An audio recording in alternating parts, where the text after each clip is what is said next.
नमस्कार। आप लोग कैसे हैं? आई होप आप सभी खुश होंगे और स्वस्थ होंगे। तो आज के इस नई वीडियो में क्या करेंगे, क्लास 10th गणित में महत्वपूर्ण प्रश्न देखने वाले हैं। बेटा ये जो क्वेश्चन बताने वाला हूं वो बोर्ड एग्जाम 2024 की दृष्टि से बेहद इंपॉर्टेंट है। आप क्या करेंगे, आपको कुछ नहीं करना है, सिर्फ वीडियो को पूरा देखना है और जो क्वेश्चन बताने वाला हूँ उनको नोट कर लेना है। अगर आपको नोट करना नहीं है तो क्या कर सकते हैं, आप टेलीग्राम चैनल कुशांक ऑनलाइन क्लासेस को ज्वाइन कर सकते हैं और वहां से क्या करेंगे बेटा, पीडीएफ को डाउनलोड कर लेंगे, नोट करना नहीं पड़ेगा। फिर क्या करेंगे, आप क्या करेंगे, इन सभी क्वेश्चन को एक बार प्रैक्टिस जरूर करेंगे। ट्रस्ट मी, ये जो क्वेश्चन बताने वाला हूं टोटल 4 क्वेश्चन है और ये 3-3 नंबर आपके बोर्ड एग्जाम में पक्के कर देंगे, गारंटी है ये मेरी, किसकी, कुशांक ऑनलाइन क्लासेस की। तो क्या करेंगे, वीडियो को पूरा देखें, क्वेश्चन को समझें और प्रैक्टिस करें, ठीक है।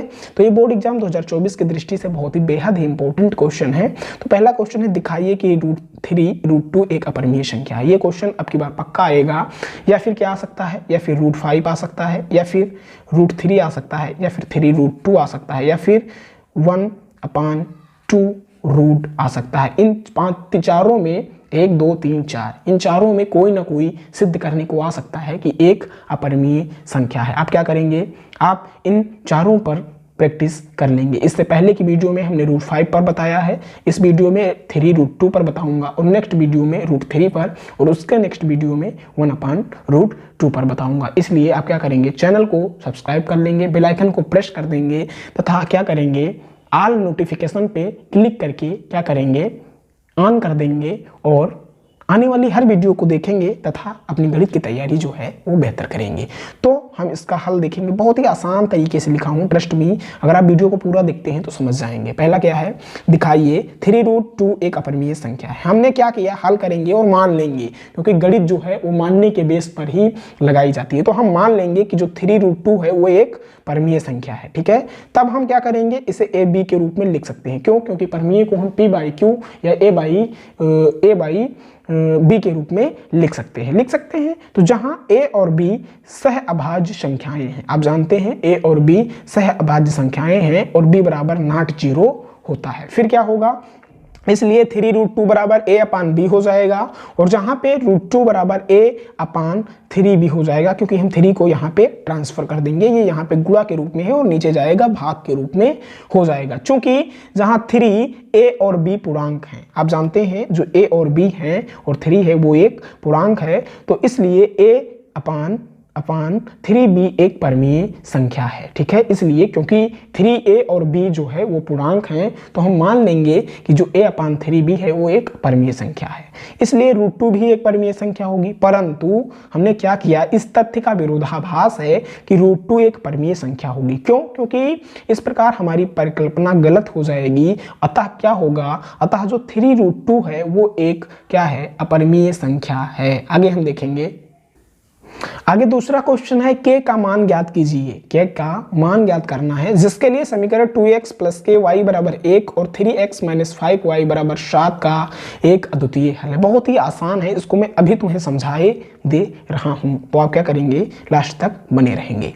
हल है, दिए गए समीकरण को हम लिख सकते हैं, क्या कर सकते हैं, दिए गए समीकरण को हम कैसे लिखेंगे, ये देखिए कैसे लिखेंगे। समीकरण क्या है, 2x + ky = 1। यहाँ पे देखो ये समीकरण क्या दिया हुआ है, यहाँ पे दिया हुआ है 2x + ky = 1, तो हम इस प्रकार भी लिखेंगे। किस प्रकार, 2x + y ky = -1 = 0 तथा 3x - 5y - 7 = 0 लिख सकते हैं। क्यों लिख सकते हैं कि नहीं लिख सकते हैं, आप कमेंट में बताएंगे लिख सकते हैं कि नहीं लिख सकते हैं। जहां a = 2, b1 = k, c1 = -1 तथा a2 = 3 और b2 = -5x। अब आप कहेंगे ये कैसे हो गया, तो आप जानते होंगे ax² bx + c = 0। तो इस समीकरण को हमने मान लिया, तो a बराबर क्या हो गया, 2 हो गया, b और यहाँ पे देखो और a2 बराबर क्या हो गया, 3 हो गया, और यहाँ पे देखो b1 बराबर क्या हो गया, b1 बराबर k हो गया, और c1 बराबर क्या हो गया, -1 हो गया, और यहाँ पे b2 बराबर -5 हो गया और c2 बराबर -7 हो गया। तो इस प्रकार ये पहला समीकरण हमारा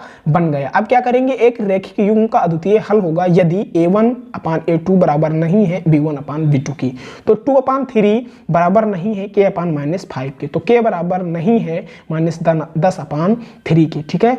तो अतः दी गई रेखाओं का -10/3 के अतिरिक्त के सभी वास्तविक मानों के लिए एक अद्वितीय हल होगा। इस प्रकार हमने क्या किया, एक समीकरण को हल करके उसका एक अद्वितीय हल है उसको हमने हल कर दिया। कुशांक ऑनलाइन क्लासेस को आप सब्सक्राइब कर लें, कुशांक ऑनलाइन क्लासेस को आप सब्सक्राइब कर लें अगर आप बोर्ड एग्जाम 2024 की तैयारी कर रहे हो, क्योंकि यह चैनल आपको प्रोवाइड करवाएगा क्लास 10th हिंदी मीडियम का क्वालिटी कंटेंट जिससे आप स्कोर कर सकते हैं 90+ बोर्ड एग्जाम 2024 में। आगे देखेंगे बेटा, आगे है तीसरा क्वेश्चन, निम्नरेखिक समीकरणों के युग्म को हल करना है। x + 2y = 19 और -x + 2y = 1। तो इसको कैसे हल करेंगे ये देखेंगे। दिया गया है, क्या दिया गया है, x + 2y = 19, ये पहला हल है। -x + 2y = 1, ये दूसरा समीकरण है। ठीक है, पहला और दूसरा, इसको हमें हल करना है।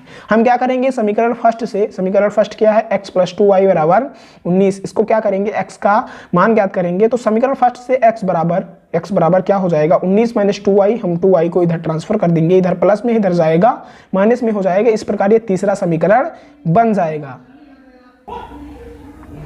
x = 19 - 2y समीकरण सेकंड में प्रतिस्थापित करने पे हम क्या करेंगे, हमने समीकरण फर्स्ट से x = 19 - 2y तक, उसके बाद क्या किया, हमने थर्ड समीकरण बना लिया। अब हम क्या करेंगे, x = 19 - 2y समीकरण सेकंड में प्रतिस्थापित कर देंगे। जो तीसरा समीकरण है उसको हम क्या करेंगे, उसको हम सेकंड समीकरण में स्थापित कर देंगे। तो देखिए कैसे स्थापित करेंगे।